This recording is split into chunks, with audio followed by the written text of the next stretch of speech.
কোনো মহিলা যদি খালি গায়ে হাঁটে মহিলা বেপরদা হয়, কোনো পুরুষ যদি একদমই এভাবে তাকে থাকে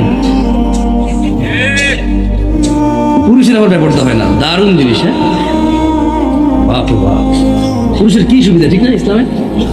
তো মহিলা বোরখা না পড়লে জাহান্নামে যাবে বেপরদা হয়, পুরুষ তাকায় থাকলে তাহলে বেপরদা হয়ে জাহান্নামে যাবে না? কি করে আমি প্রথম শুনবো গাজীপুরের মানুষ কি করে? আমি তো কোনো ওয়াজও শুনি না যে পুরুষ বেপরদা হয়। পর্দা আসলেই তো আগে মহিলা মাথায় আসে।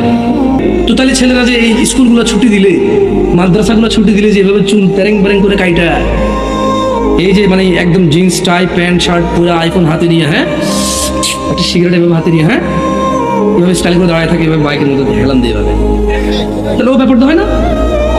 খালি মহিলা টাইট জামা পরলে ব্যাপারটা হয়।